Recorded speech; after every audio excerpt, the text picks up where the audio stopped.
easy. Climate action is a large and complex challenge, and one meeting, so whether it's the G20 or indeed a COP, isn't going to be able to address everything. But countries are clear-sighted on the urgency of the science, and the need to accelerate action this decade is firmly on the agenda for leaders and negotiators here in Glasgow. Thank you. Thank you very much. I hand over to the Executive Secretary, please.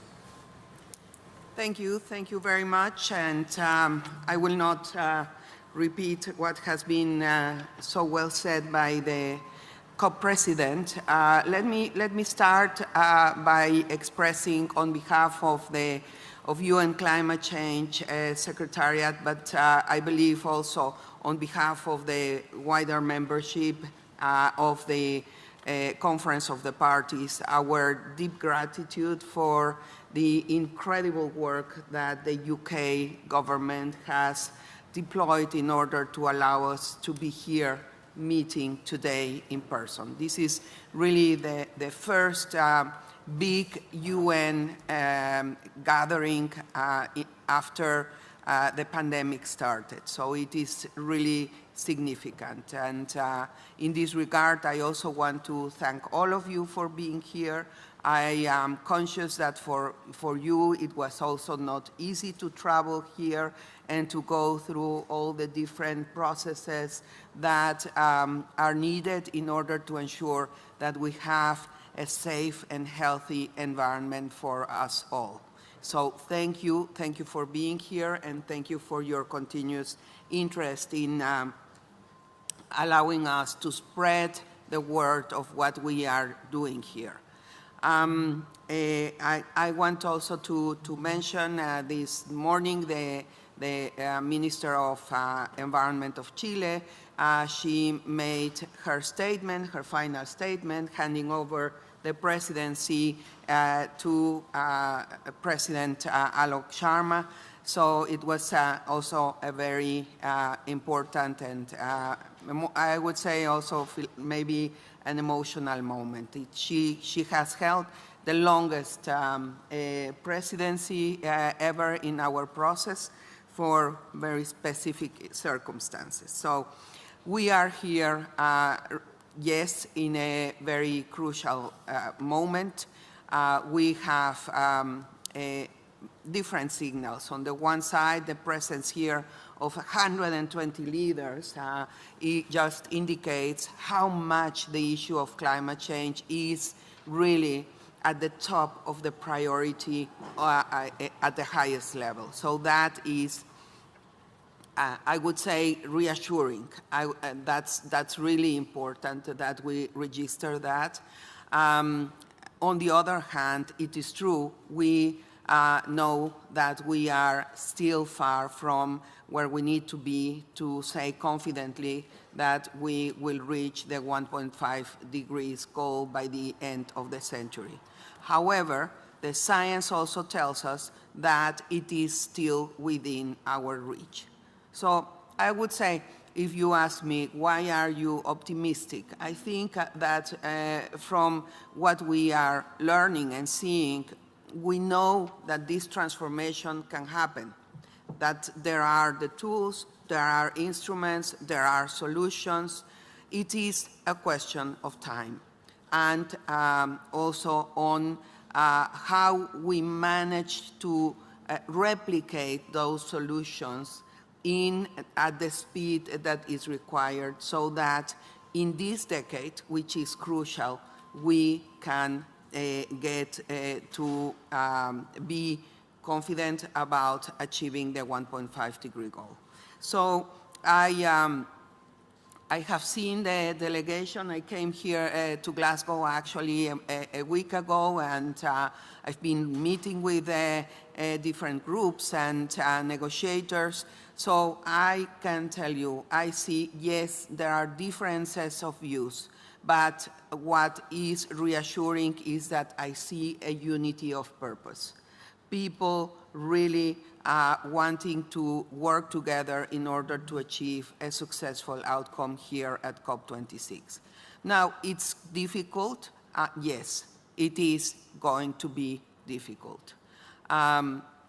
But remember, some years ago, we were still discussing really whether this was what we needed to do.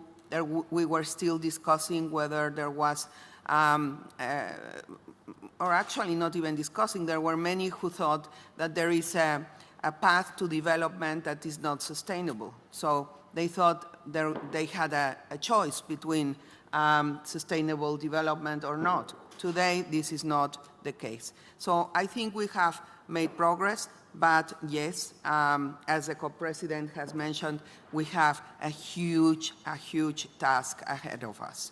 But I can tell you that we will be working alongside and under the leadership of the COP president to support parties in succeeding by the 12th of November, when I hope we all can go home and be happy about the results. Thank you very much, Executive Secretary. We now take questions.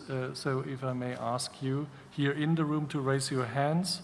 On the virtual platform, please do the same. Use the raise hand function, and I will find you and I will call you up, and then you will be brought into the room here.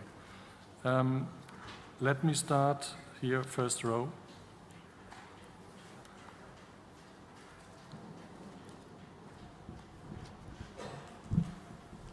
Seth Borenstein, Associated Press. From Ms. Espinosa, the G20, there are some who said there was a failure of leadership, that there was no big push that came out, or maybe a little small push. How would you characterize what came out, especially considering what some considered a weak NDC from China? Are you starting this COP with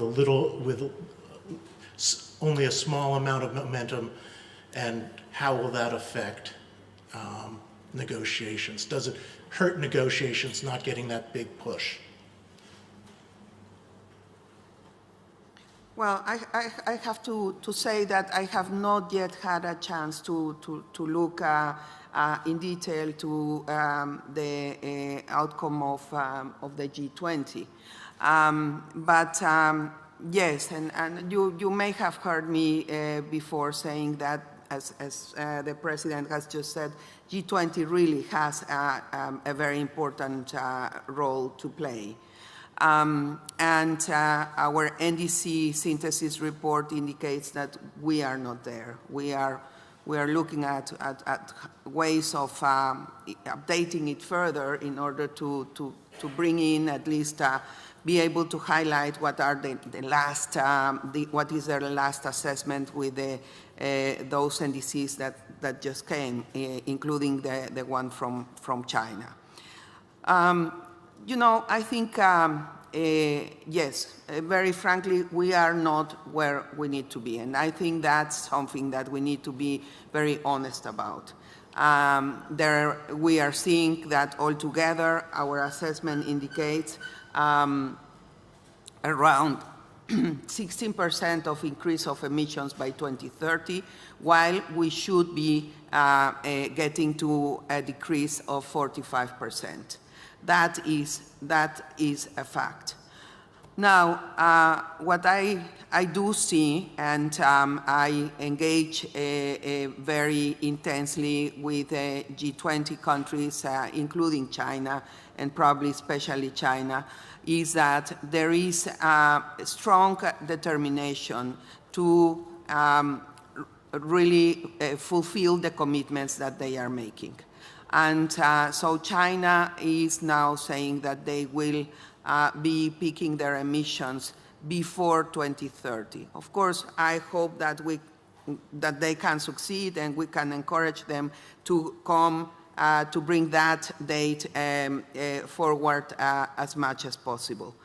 And in some cases also, and knowing the realities of some of these countries, it is no doubt challenging. These huge populations, very complex social, cultural, political realities. nobody is really, we cannot think that the transformation will happen from one day to the other. But what we do want to see is that there is the utmost effort made every day. And for that, I think that we need to go into the next phase of our work, hopefully with a very successful outcome here, in constantly looking for areas of opportunity to increase the ambitions under the NDCs. Thank you. Next question, the lady in the first row, please.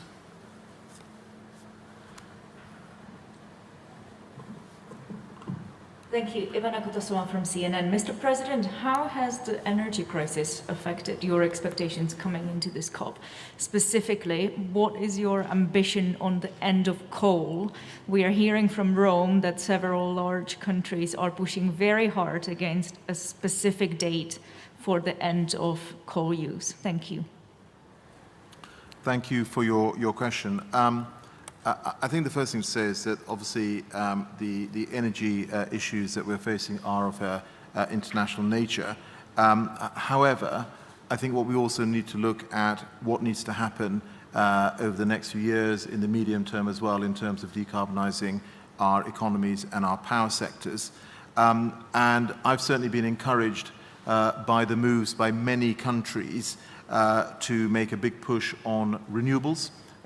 We mentioned China earlier. China now in its NDC has put a target of renewables by 2030 of 1,200 gigawatts.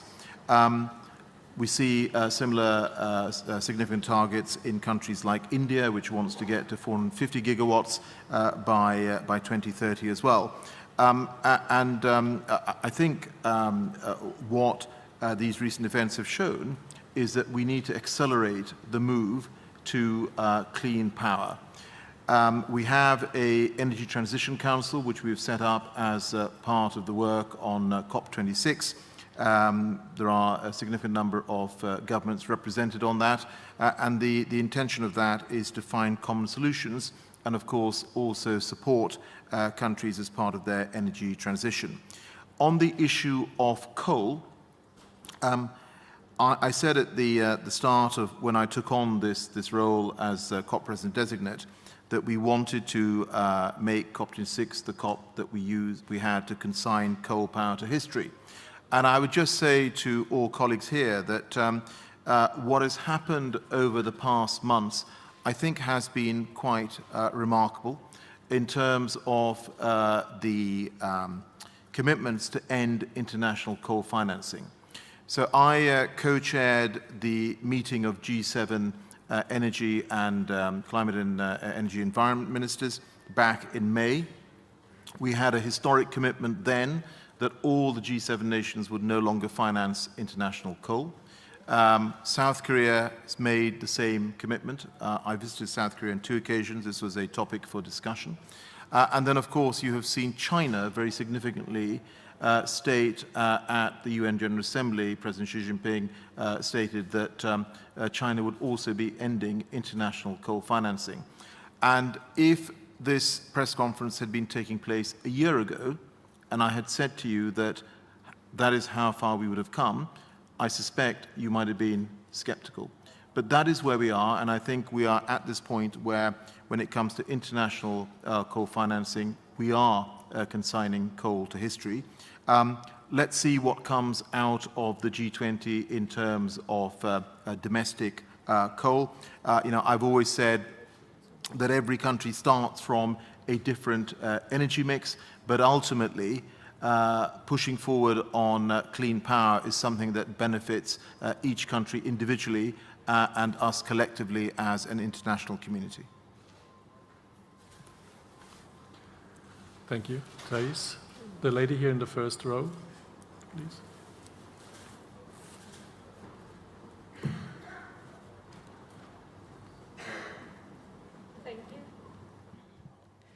Thais Gadalara from Redacción in Argentina. For the president of the COP, during the pre-COP, Argentina and other countries present the proposal to create a committee to define the financial architecture to mobilize the necessary climate finance. I would like to know the position of the COP presidency on that and if it's going to be considered during these weeks. And also, we know there's rules regarding the pandemic that we need to follow, but how the transparency and inclusion of the process will be guaranteed for the people in person during these 2 weeks. Thank you. Great, thank you very much. I mean, may I just make a overall point on climate finance? Because of course, the 100 billion has become very much a totemic figure, and it's become a matter of trust for developing nations particularly. And that's why I was extremely keen that we look to put together a delivery plan on the 100 billion. And I'm very grateful to Minister Jochen Flashbart from the German government and Minister Jonathan Wilkinson from the Canadian government for the very good work that they did together with the UK presidency in putting together the delivery plan. Alongside that delivery plan, the OECD also published an analysis report which is pretty detailed, and if colleagues have not yet seen it, I would certainly suggest that you have a look at it. What that delivery plan sets out is that the 100 billion will be met, I think, with some confidence in 2023, and then over the period 2021 to 2025, 500 billion plus will be mobilized. And the reason that I say with some confidence, and in fact we may get there earlier, because there is still an opportunity for developed countries, for donor nations, for the multilateral development banks to come forward with further commitments as well. But the reason I say that I think we will get there with some confidence is that some of the assumptions that have been used in terms of the numbers produced by the OECD are quite conservative. For instance, on the private sector mobilization coming off the public finance. And I completely understand the reason for the projections that they have used. However, as I said, I think the delivery plan does show some confidence in terms of this quantum being delivered.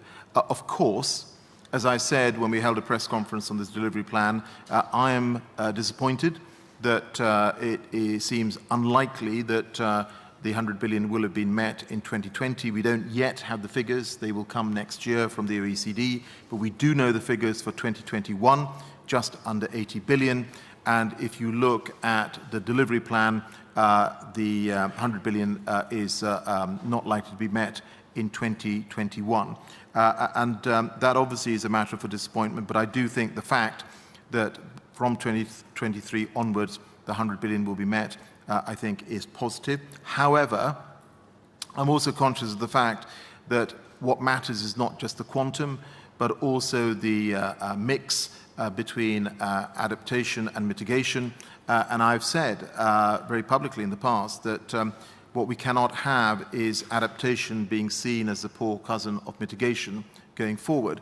There is a champions group of countries which is looking for more balance between adaptation and mitigation finance, and I hope other countries will join that. And also there is the issue of access to finance. I know that's particularly important for many developing nations. Back in March, I hosted a meeting of donor nations as well as developing countries and multilateral agencies. It was a climate and development ministerial that we held in March, and coming out of that was a task force that was set up jointly chaired by Fiji and the UK. We will be making further announcements on some pilot projects that will flow from that work, which I hope will also support the emphasis of improving access to finance. And sorry, just on the issue of, I think, transparency and people being able to see the work that is going on here. I mean, I want to thank Patricia for acknowledging the big efforts that have been made by the UK government, by my team, some of them are here, in putting together this, this event on a physical basis. And obviously, this is not a normal COP. As you can see, we're sitting here with masks on, there's social distancing, there is regular cleaning of rooms, we have daily testing regimes, and of course, the reason we have done that is twofold. One is, for me, it was vitally important that we have a physical meeting where every country is able to sit at the same table, the biggest emitters, together with the smallest nations, those in the front line of climate change, to be able to look each other in the eye as part of this negotiation. And the second reason is that for introducing these measures and continuing with a physical event is because we wanted to ensure that it was a safe event for everyone coming, but also for the people of Glasgow. I will ask Patricia, if she wouldn't mind, to talk a little bit about how we are organising the access to the negotiating rooms and also what scope there is in terms of virtual viewing of the work that is ongoing. Thank you. Thank you very much. And regarding this point about transparency and inclusion, you know that in our process, this has been one of the key principles to guide our process, that everybody needs to be included, everybody's voice, not only parties, by the way, but also other stakeholders.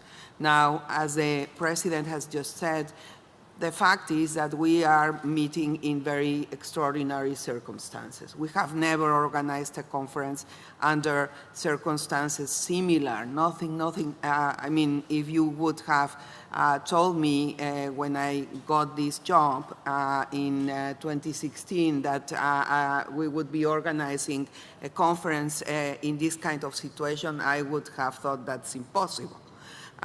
So it is challenging, and I have to say, just like you, I think we are all trying to work out solutions while progressing and work out ways of making things happen. So one of the big challenges is the fact that while we have very big rooms, we have a very, very reduced capacity in the rooms.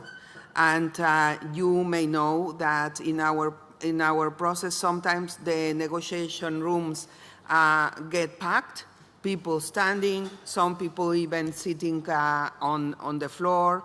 That happens. And this is something that we cannot allow to happen in the current circumstances. That is something that is not possible. So, looking at the other challenge that we have is that we have a huge agenda. We are taking up mandates that were to be delivered in 2020, in 2021, and also that those that were left pending from Madrid. So that means we really have a lot of work and very little time.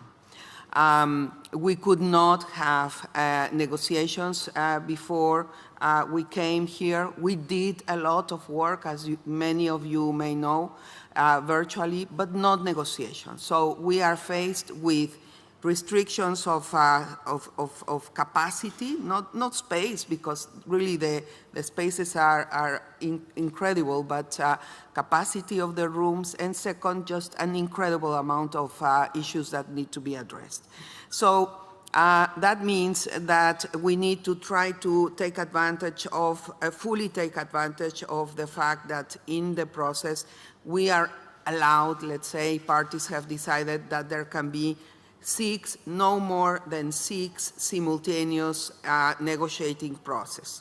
So that means that we are trying to get those 6 process to be functioning permanently.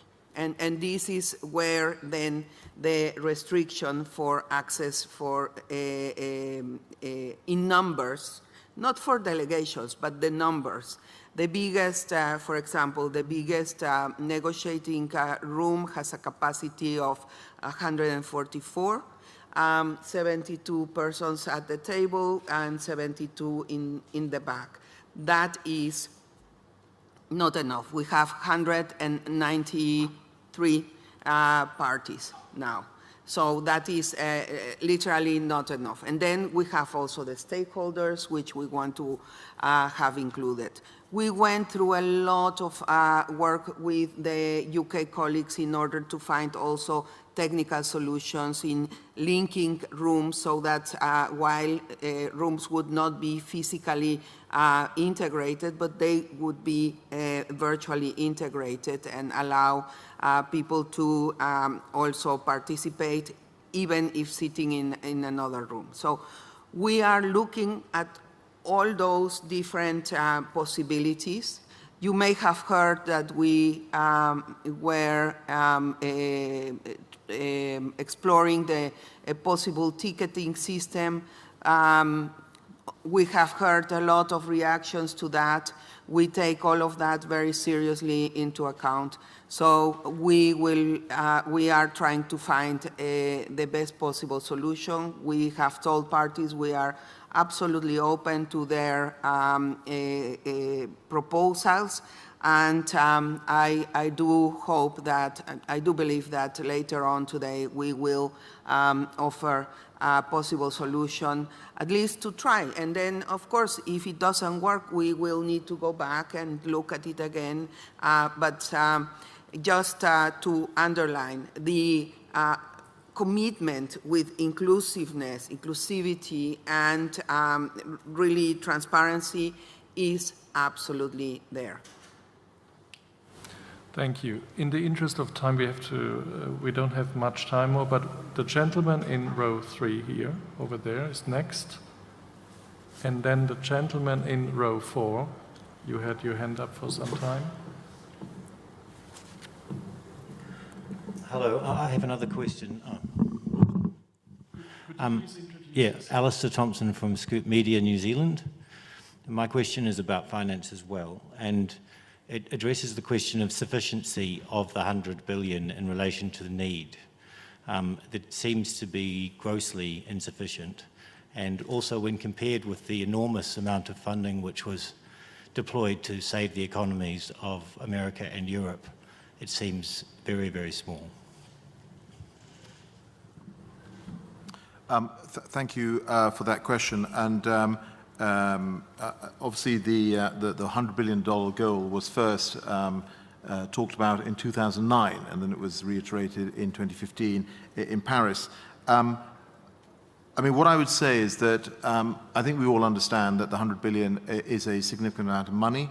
However, report after report that we've seen internationally suggests that we're going to have to mobilize trillions of dollars a year to support the transformation of economies around the world.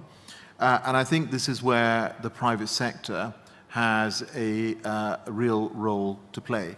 And you will know that Mark Carney, who is Prime Minister Boris Johnson's private finance envoy when it comes to COP, has been working with colleagues in the UK government and others to ensure that we can mobilize the trillions of dollars from the private sector. Around a 100 trillion has been mobilized in the sense that the Glasgow Financial Alliance for Net Zero, which requires those who hold the finance to go to effectively net zero by 2050, that has been, there is around $100 trillion committed to that. Now, the issue is that how do you then connect that money to supporting developing countries? And there is a stream of work that is ongoing as part of the GFAN's work overall to look to see how private sector money can be mobilized better and more effectively in developing nations. And I do think that's very much part of the solution.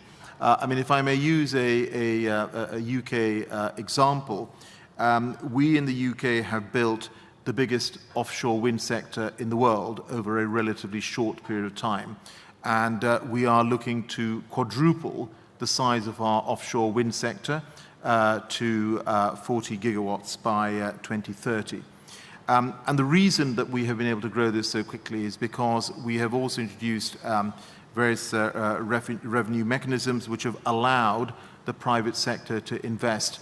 And I think this is one way how countries that have achieved and have managed to get private sector investment in can also pass on that information, that knowledge sharing, that support to developing countries. So in summary terms, absolutely, to be able to do the transformational effects that we want across the global economy, it will require trillions, but I do think the private sector is wanting to and willing to step up to the plate. I suspect we will hear further announcements over these coming days from the private sector as well. The gentleman here in row 4.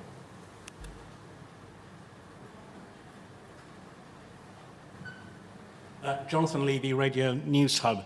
I was at the Conference for Youth last night, attended by both the President and the Executive Secretary. They were very emotional and stated that this conference holds lives in their hands. Do you feel that pressure, and what do you say in response to those young people here and around the world today? Well, I obviously we were both there, and Patricia will of course answer for herself. But there was a lot of energy in that room, and quite rightly, there was a challenge to me, there was a challenge to world leaders holding us to account. You know, we had a Youth for Climate event in Milan as well, which our Italian friends organized as part of pre-COP. And you know, it was very clear that young people are very worried about the future, and they're angry. And I think they have every right to be angry, because world leaders collectively over time have failed to deliver. Yes, we've made progress. Yes, we are bending the curve towards 2 degrees, but we need to go faster. And that's what young people are calling for. And you know, I pledged yesterday that I would do everything within my possibilities to ensure that we have success at COP26. But ultimately, this is for world leaders to help us deliver as well. They were the ones who made the commitments in Paris. They are the ones who are now being required to make the commitments and transform their own domestic economies. So, you know, let's see what they come up with out of the G20, and of course, what announcements come forward here at this COP. And the final thing I would say is that at the pre-COP in Milan, as ministers left that meeting, I did say to them that when they come to Glasgow and they think about the decisions that they're going to make, they must keep at the forefront of their minds the voices of the young people that they've heard, both in their own countries, but also internationally. And before they make any decisions, they should reflect on what those young people would think about those decisions. And that's the spirit with which I want these negotiations to be taken forward. Well, on my side, it's actually the same kind of approach. To me, also representing the institution that is responsible to give continuity to this agenda. You know, it is really a very a responsibility that I take very, very seriously, and in all my messages, even to the staff internally also, this is the point I make, because of course each person has one specific task assigned, and sometimes you can lose really the overall picture. Why are we doing this? What is it really that we are aiming for? I think the youth are worried. They are anxious. They are really under a lot of stress. This is a complicated world, very competitive world, probably. If I think about my generation, when I went out of university and started my life, my independent life, personally and professionally, I think they are already under a lot of stress, and I take that very seriously. So, but at the same time, I also tell them we need to work together. We cannot do it alone, and even the leaders cannot do it alone. We need them. We really need them to work with their leaders, and we need them also to continue raising their voice and holding their governments accountable, but also identifying in their everyday lives what is it that they can do. They are part of the solution, and there's great opportunities for them. I do think it's also important to give this sense of hope and forward-looking perspective for the youth. Thank you. Next gentleman in row 2, and then we go back in the very last or almost last row to this. I think it's Daniela. Yeah. Thank you, Eric Albert from Le Temps, a Swiss newspaper. How should we judge a success in 2 weeks' time? What would you really like to achieve? Maybe more to the President. Your government has talked about coal, cars, cash, trees, and sometimes methane. Is that the 5 baskets where you really want to move forward? Yeah, thank you. Look, I mean, when we took on this role, we set out what our objectives were for COP26. The overarching objective that we had was that as we leave Glasgow, we need all of us, but particularly world leaders, to be able to say with credibility that we have kept 1.5 degrees within reach. And as part of delivering that, the Prime Minister, other colleagues in the UK system have been calling on countries around the world to come forward with commitments to cut emissions. So obviously they're NDCs, but also the net zero commitments as well. And I spoke about some of the progress that's been made there. We've asked countries to come forward with setting out plans on how they're going to adapt to the climate change that's already happening. And on the finance piece, of course, to come forward and deliver on the 100 billion. And, Jochen Flaschbart, Jonathan Wilkinson, I, and others have engaged, had significant engagement with donor countries and with multilateral development banks in the work that we did in producing the delivery plan. And I've set out where we've got to in terms of the finance piece. And the final piece was, of course, to ensure that we close off the Paris rulebook. And these are items that we have been discussing for 6 years. And I think it is perhaps very difficult for people to understand, people in our normal populations, for them to understand why it is taking so long to reach agreement on this rulebook. So I do think we need to close that off at this COP. In terms of coal, cars, cash, trees, and methane, yes, of course, those are our objectives. We talked about consigning coal to history, and I talked about the work that the UK has done in terms of helping to consign international coal finance to history. In terms of cars, the UK itself has said that there will be no more sale of new petrol and diesel cars from 2030. We're asking other countries to come forward with commitments to phase out petrol and diesel from 2035. I think we've seen some positive movements. If you look at the Fit for 55 package from the EU, I think it effectively suggests that new car sales will be ultra-low emission from 2035. And again, if you look at what the US has said recently, 50% of new car sales to be ultra-low emission vehicles from 2030. Cash, I've talked about.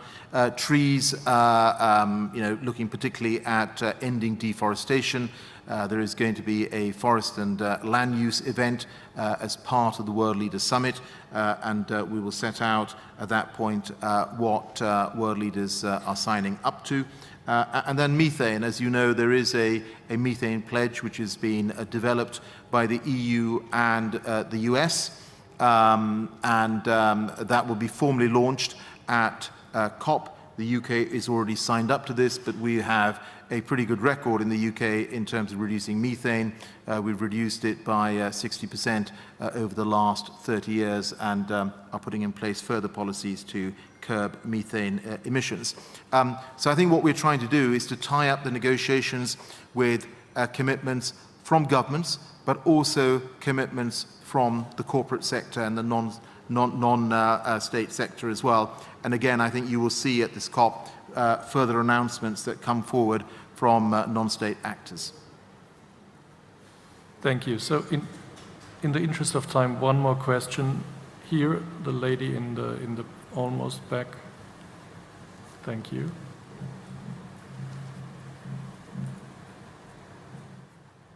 Thank you. Daniela Chiaretti from Valor Econômico, Brazil. I would like to know if you, so thanks for doing this, and I would like to know if you can tell us a little bit about the political declaration on forests that we know the presidency is trying to build on that, and also what we can expect on the private sector on forests. Thank you. Great. Well, thank you for that question. You'll appreciate I'm not going to preempt the announcements as they come, but of course the overall intention is to ensure that we galvanize governments as well as non-state actors, which includes corporates, in the fight to stop deforestation. And indeed, what we would like to see is get to a point where we are reversing deforestation. I would just ask you to be a little patient for when the declarations come. You'll be able to see the full detail of what world leaders are signing up to, and obviously we will set out the details of who has actually signed up. May I just go back to the point about judging success? Of course, we've had commitments from governments in terms of curbing emissions. As I said, if you look at all the commitments and you add them up, you're heading towards 2 degrees. But what we're certainly going to have to do is to address the issue if there is a gap in where we need to be in terms of emissions reductions by the end of this decade, how are we going to close that ambition gap? Now, obviously, any conclusion that we arrive at will be done so on a consensus basis. But certainly, I heard in London when I held a ministerial meeting bringing together around 50 governments and ministers, and then again at the pre-COP in Milan, there is an emerging consensus, particularly amongst the most climate vulnerable countries, is that perhaps countries may have to look again at their emission reduction targets if we are not going to be able to close the ambition gap on this occasion. I would describe COP26 as a really important league in a really important game rather in the league. There will be further COPs, but what is also clear is that this is the decisive decade, and that's why we need world leaders, we need countries, we need parties to come forward with some agreements at this COP on how we close the ambition gap. Thank you. So we got to close at this point. Let me just give you a few numbers. On the registration side, we have 21,238 party members. These are the representatives from governments. 13,834 observers. 3,823 media representatives. So it's quite a large number. We have to follow the guidelines here. Thank you very much. It worked very well here so far. Let me also say tomorrow we have all the arrangements put in a document. You can find it in your email to know what to cover tomorrow. And also to announce the COP president has a daily slot at 1:45 not during the leaders' events, but again then from Wednesday onwards, so here at the same place. And last but not least, Professor Tallas is already here. Next is WMO. You may want to stay here for the next press conference. So thank you very much and have a good 2 weeks. Thanks.